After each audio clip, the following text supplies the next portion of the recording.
Good morning students, कैसे हो आप सब। उम्मीद है आप सभी अच्छे होंगे।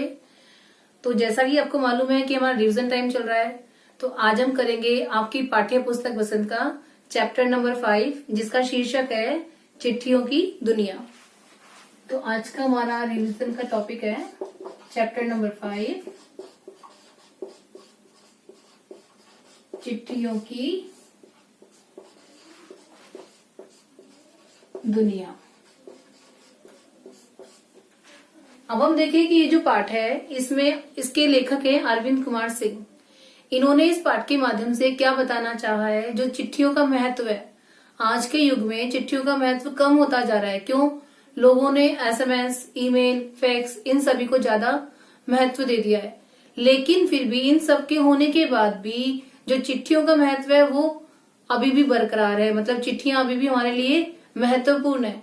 तो इस पाठ के माध्यम से उन्होंने हमें चिट्ठियों का जो महत्व है, चिट्ठियों की जो भी चिट्ठियों के बारे में मतलब जो भी उन्होंने बताना चाहा है कि क्या क्या कारण है कि चिट्ठियां हमारे लिए बहुत जरूरी हैं, चिट्ठियों से हमें क्या फायदे हो सकते हैं, इन सभी के बारे में उन्होंने हमें बताना चाहा है। तो शुरुआत करते हैं इसकी। पत्रों की दुनिया भी अजीबो गरीब है और उसकी उपयोगिता हमेशा से बनी रही है। उन्होंने बताना चाहा है कि पत्रों की उपयोगिता पहले भी थी और आज भी उतनी ही है। पत्र जो काम कर सकते हैं वे संचार का आधुनिकतम साधन नहीं कर सकता। मतलब जो पत्र हैं उनका काम जो अभी आधुनिकतम साधन जो कौन कौन से हैं, ईमेल है, फैक्स है, एसएमएस है, वो काम नहीं कर सकते। इन्होंने कहा है कि पत्र जैसा संतोष फोन या एसएमएस का संदेश कहाँ दे सकता है।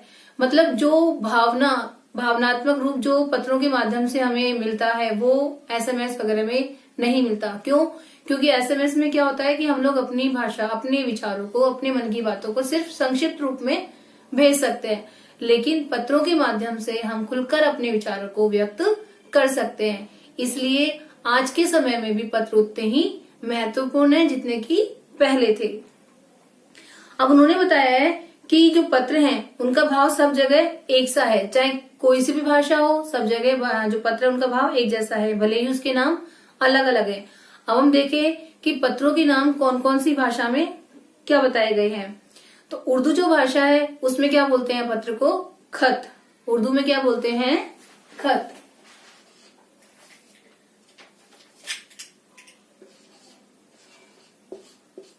उर्दू भाषा में बोलते हैं खत।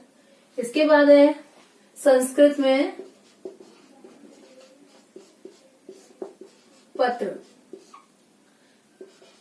कन्नड़ में कागज,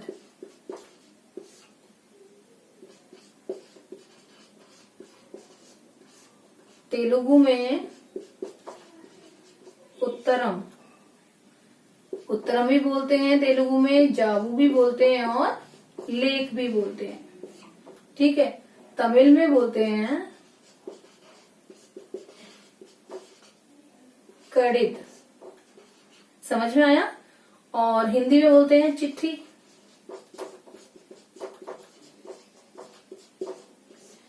तो उन्होंने बताया कि उर्दू में क्या बोलते हैं? खत, संस्कृत में पत्र, कन्नड़ में कागज, तेलुगु उत्तरम, जाबू या लेख, तमिल में कड़ित और हिंदी में चिट्ठी। तो इस तरह उन्होंने बताया कि अलग अलग भाषाओं में पत्रों को किन किन नामों से जाना जाता है। उन्होंने कहा है कि पत्र यादों को सहेज कर रखते हैं। मतलब पत्रों के माध्यम से जो भी यादें हैं उन्हें हम सहेज कर रख सकते हैं। सहेज मतलब संभाल कर रख सकते हैं। एसएमएस में क्या होता है कि थोड़ी देर में ही हम उसको डिलीट कर देते हैं। यदि हमें बाद में वापस से उसको जरूरत हो पढ़ने की तो हम उसको नहीं पढ़ पाते। लेकिन पत्रों को हम संभाल कर रख सकते हैं। तो जब भी हमें जरूरत हो हम पत्रों को देख सकते हैं।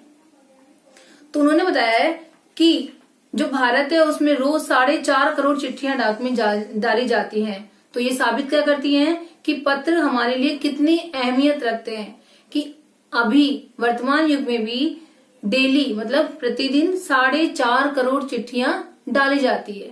तो इसलिए पत्र अभी भी उतनी ही अहमियत रखते हैं जितनी की पहले रखते थे।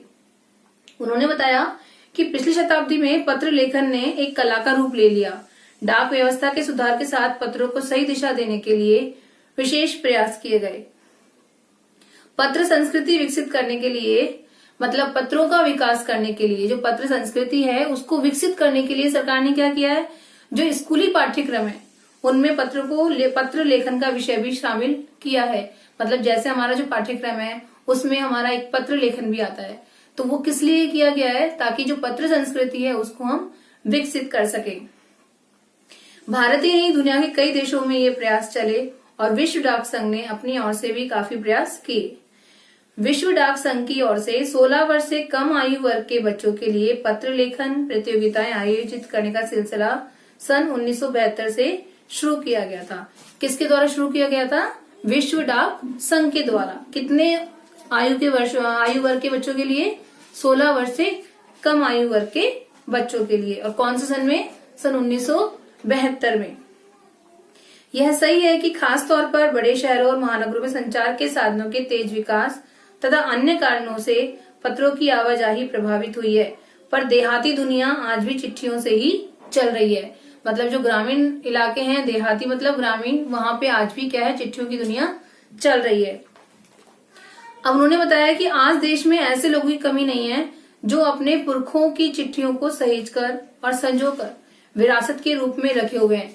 मतलब आज भी ऐसे लोग हैं, बहुत से लोग हैं जिन्होंने अपने पूर्वज, जो पुरखे हैं उनके, जो उनके बड़े लोग हैं, बड़े बुजुर्ग हैं, उनकी चिट्ठियों को अभी भी संभाल कर रखा हुआ है। क्यों? उनकी यादों के रूप में। फिर बड़े बड़े लेखक, पत्रकार, उद्यमी, कवि, प्रशासक, सन्यासी या किसान, इनकी पत्र रचनाएं अपने आप में अनुसंधान का विषय है। अब हम देखें कि दुनिया के जो तमाम संग्रहालय है, संग्रहालय मतलब जहाँ की जो पुरानी चीजें हैं उनको संग्रहित करके, इकट्ठा करके रखा जाता है, वहां भी क्या है, दुनिया के तमाम संग्रहालय जानी मानी हस्तियों के पत्रों का अनूठा संकलन है। मतलब जो संग्रहालय हैं उनमें भी जो जानी मानी हस्तियां हैं उनके जो पत्र हैं उनका संकलन किया गया, उन्हें इकट्ठा किया गया है वहां पे। तमाम पत्र देश, काल और समाज को जानने समझने का काफी असली पैमाना है। मतलब जिस समय की चिट्ठियां हैं, उस समय का समाज, उस समय की जो देश है, काल है, किस तरह का था, उनके माध्यम से, पत्रों के माध्यम से हम उन्हें समझ सकते हैं। भारत में आजादी के पहले महासंग्राम के दिनों में जो कुछ अंग्रेज अफसरों ने अपने परिवारजनों के पत्र में लिखे, वे आगे चलकर बहुत महत्व की पुस्तक तक बन गए। मतलब जो महान लोग थे, जो महापुरुष थे, उनकी जो किताब पत्र हैं वो आज किताबों के रूप में भी हमारे सामने है। जैसा कि जवाहरलाल नेहरू का हम देखते हैं, उनकी बेटी के नाम पत्र, तो ये जो पत्र है वो भी क्या बन गए हैं, पुस्तक बन गए हैं। महात्मा गांधी के पास दुनिया भर के तमाम पत्र केवल महात्मा गांधी इंडिया लिखे जाते थे। मतलब जो महात्मा गांधी है उनके पास जब पत्र आते थे तो उस पत्र में सिर्फ महात्मा गांधी इंडिया ये लिखा आता था और वे जहां भी रहते थे वहां तक पहुंच जाते थे। आजादी के आंदोलन की कई अन्य दिग्गज हस्तियों के साथ भी ऐसा ही हुआ। तो जो गांधी जी थे, गांधी जी के पास देश दुनिया की बड़ी संख्या में पत्र पहुंचते थे। मतलब उनके पास बहुत ज्यादा पत्र आते थे, पर पत्रों का जवाब देने के मामले में उनका कोई जोड़ नहीं था। कहा जाता है कि जैसे ही उन्हें पत्र मिलता था उसी समय वे उसका जवाब भी लिख देते थे। मतलब वो पत्र का जवाब देने में देर नहीं करते थे, अपने हाथों से ही ज्यादातर वो पत्र का जवाब देते थे। जब लिखते लिखते उनका दाहिना हाथ दर्द करने लगता था तो वे बाएं हाथ से लिखने में जुट जाते थे, लेकिन वो पत्र का जवाब तुरंत देते थे। अब हम देखें जो पत्र व्यवहार की परंपरा है वो भारत में बहुत पुरानी है। मतलब जो पत्र व्यवहार की परंपरा है वो बहुत ज्यादा पुरानी है, पर इसका असली विकास आजादी के बाद ही हुआ। तमाम सरकारी विभागों की तुलना में ज्यादा गुडविल डाक विभाग की है। मतलब एक सरकारी विभाग है, इसका नाम क्या है, गुडविल डाक विभाग। ये बहुत ज्यादा क्या है, प्रसिद्ध है। इसकी एक खास वजह है, यह है कि यह लोगों को जोड़ने का काम करता है। घर घर तक इसकी पहुंच है। किसकी? गुडविल डाक विभाग की। संचार के तमाम उन्नत साधनों के बाद भी चिट्ठी पत्र की हैसियत बरकरार है। शहरी इलाकों में आलिशान हवेलियां हो या फिर झोपड़पट्टियों में रह रहे लोग, दुर्गम जंगलों से घिरे गांव हो या फिर बर्फबारी के बीच जी रहे पहाड़ों के लोग, समुद्र तट पर रह रहे मछुआरे हो या फिर रेगिस्तान की ढाणियों में रह रहे लोग, आज भी खतों का ही सबसे अधिक बेसब्री से इंतजार होता है। एक तो नहीं, करोड़ों लोग खतों और अन्य सेवाओं के लिए रोज भारतीय डाकघरों के दरवाजों पर पहुंचते हैं और इसकी बहुआयामी भूमिका नजर आ रही है। दूर देहात में लाखों गरीब घरों में चूल्हे मनी ऑर्डर की अर्थव्यवस्था से ही चलते हैं। मतलब जिनके बच्चे बाहर रहते हैं तो उनके परिवार वालों को, जो देहात में रहते हैं, उनको मनी ऑर्डर के द्वारा ही उन्हें पैसा प्राप्त होता है और तभी उनकी आर्थिक सहायता हो पाती है, उनके घर में चूल्हा जल पाता है।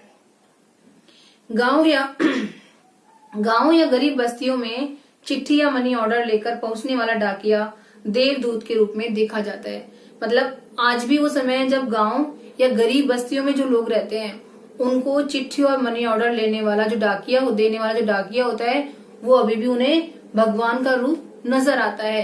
क्यों? क्योंकि उनके कारण ही दूर से उनके पास पैसा आ पाता है जो उनके बच्चों के द्वारा उन्हें भेजा जाता है। इसलिए इस पाठ के माध्यम से अरविंद कुमार सिंह जी ने हमें चिट्ठियों की महत्ता के बारे में बताया है कि आज भी चिट्ठियों का उतना ही महत्व है जितना कि पहले था।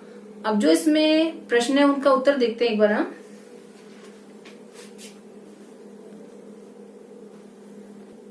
अब जो इसमें प्रश्न नंबर 2 है कि पत्रों को खत, कागज, उत्तरम, जाबू, लेख, कड़ित, पाती, चिट्ठी इत्यादि कहा जाता है। तो इन शब्दों से संबंधित भाषाओं के नाम बताइए। वो तो हमने पहले देख लिए हैं कि खत किस भाषा में बोलते हैं, उर्दू भाषा में।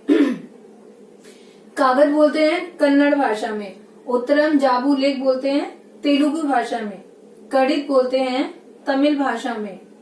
और पाती बोलते हैं, एक और इसमें ऐड करें, सॉरी बच्चों,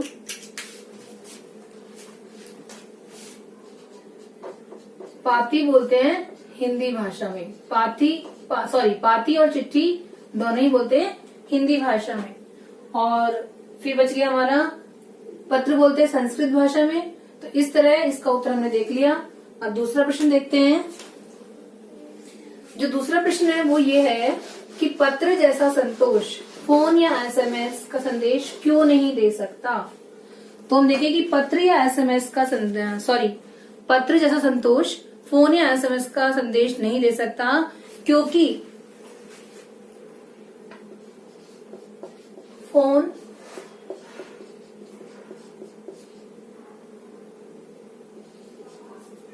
एसएमएस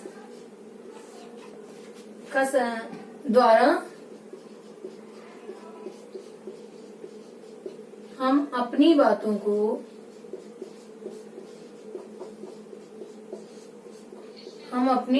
को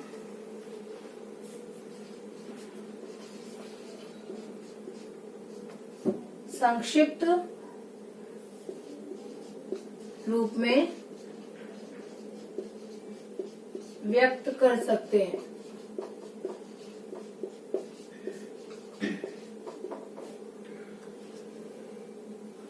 और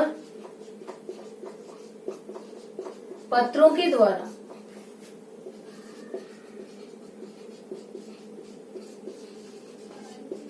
खुलकर अपने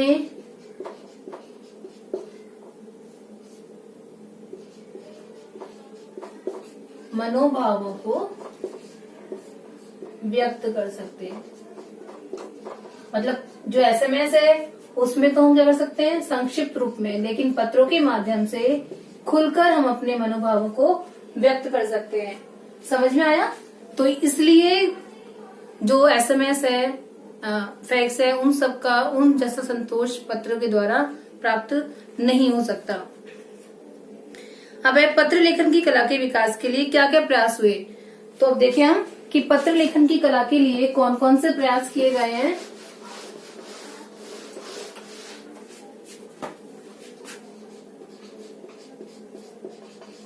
पत्र लेखन की कला को विकसित करने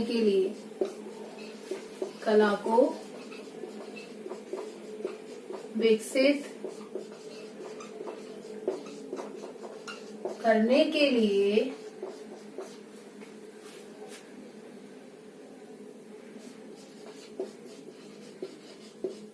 दुनिया के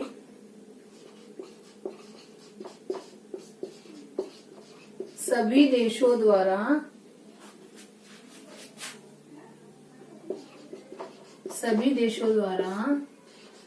पत्रों को सॉरी, पत्र लेखन को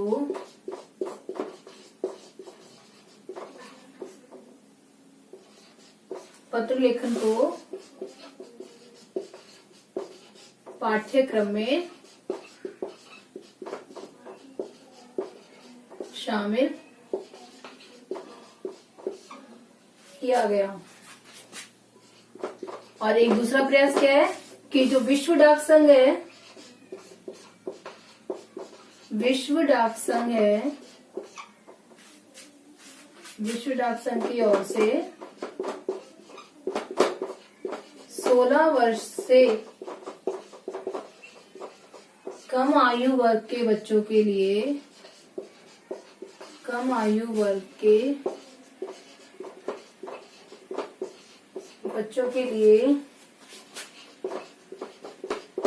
पत्र लेखन प्रतियोगिताएं आयोजित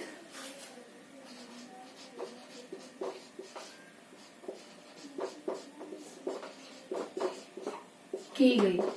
और ये सन 1972 से शुरू किया गया। तो दो पत्र लेखन जो कला है उसको विकसित करने के लिए क्या किया गया, दो प्रयास किए गए। एक तो उसे दुनिया के जो सभी देश हैं उनमें जो स्कूली पाठ्यक्रम है उसमें शामिल किया गया, और दूसरा जो डाक संघ सेवा है उसने 16 वर्ष से कम आयु के बच्चों के लिए पत्र लेखन प्रतियोगिताएं आयोजित की। और ये कब हुआ, 1972 से। अब जो चौथा प्रश्न वो है, पत्र धरोहर हो सकते हैं लेकिन एसएमएस क्यों नहीं? तर्क सहित अपना उत्तर दीजिए।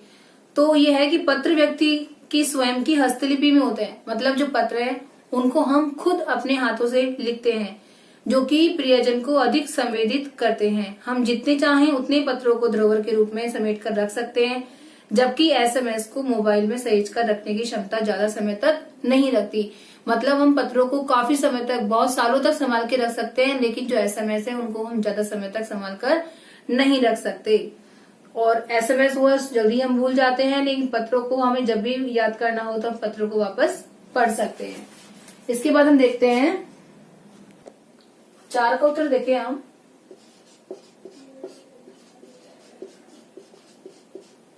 पत्र व्यक्ति की स्वयं की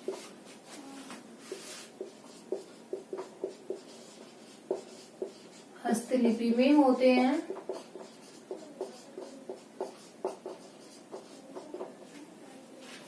जो कि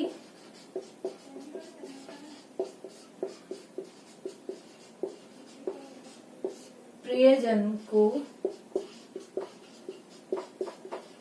अधिक संवेदित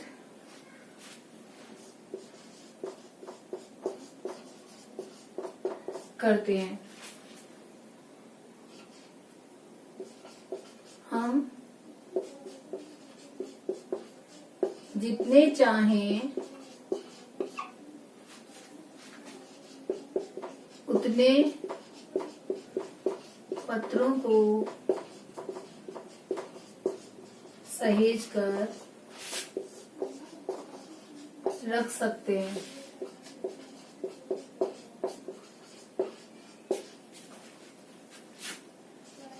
जबकि मोबाइल में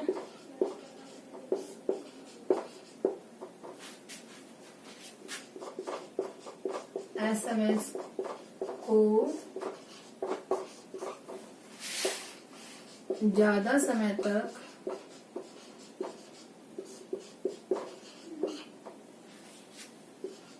रखने की क्षमता नहीं होती।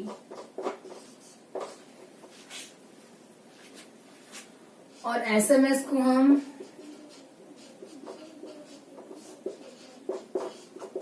जल्दी भुला दिया जाता है, जल्दी भुला दिया जाता है,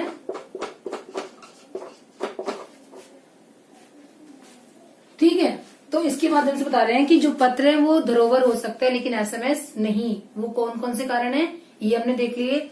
अब जो हमारा लास्ट प्रश्न है वो देखते हैं कि क्या चिट्ठियों की जगह कभी फैक्स, ईमेल, टेलीफोन या मोबाइल ले सकते हैं? आप बताइए, ले सकते हैं? नहीं। क्यों? उसका उत्तर हम देखें।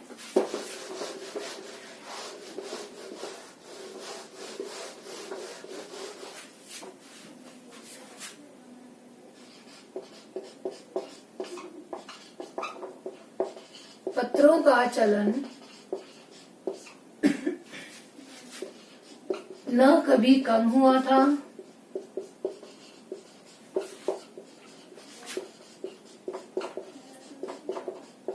और न कभी होगा।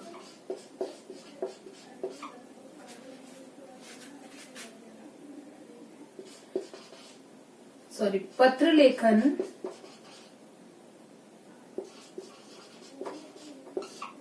एक क्या है? साहित्यिक कला है।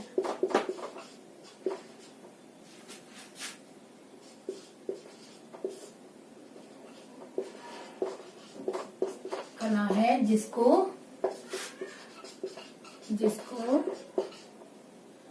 जिसकी जगह कभी कोई नहीं ले सकता।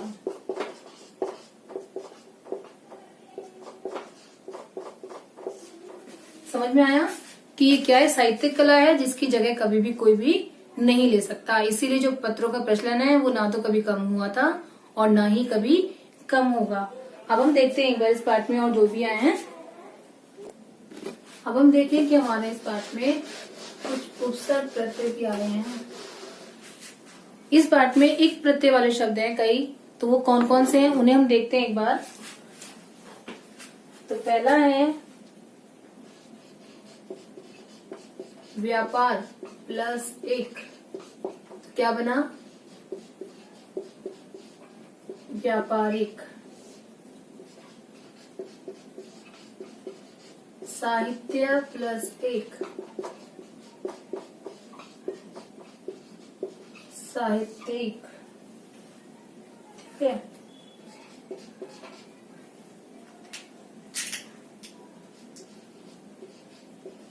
राजनीति प्लस एक, राजनीतिक। अर्थ प्लस एक,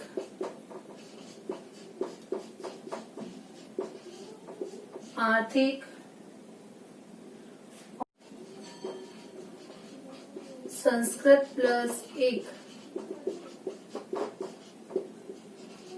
सांस्कृतिक। ठीक है। वास्तव प्लस एक, क्या बन गया? वास्तविक। इस तरह और देखें तो ये हमारे एक प्रत्यय वाले बन गए कि व्यापार प्लस एक, व्यापारिक। साहित्य प्लस एक, साहित्यिक। राजनीति प्लस एक, राजनीतिक। अर्थ प्लस एक, आर्थिक। संस्कृत प्लस एक, सांस्कृतिक। वास्तव प्लस एक, वास्तविक। अब और भी हैं, कौन कौन से वो देखें हम एक प्रत्यय के अलावा भी। उपसर्ग भी हैं, प्रत्यय भी हैं, जैसे सम प्लस वाद, क्या हो गया? संवाद। इसमें उपसर्ग क्या? सम। उत्सुकता, उत्सुकता में क्या हो गया? उत्सुकता में क्या हो गया? उत्सुक।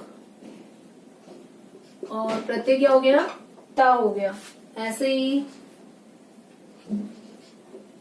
सन्यासी, इसमें क्या हो गया? सन्यास प्लस ई। और देखें प्रकाशित, इसमें हो गया प्रकाश प्लस एक। भारतीय,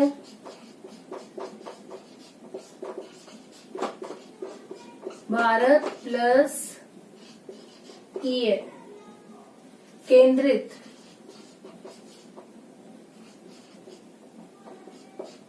इसमें बन गया केंद्र प्लस इत।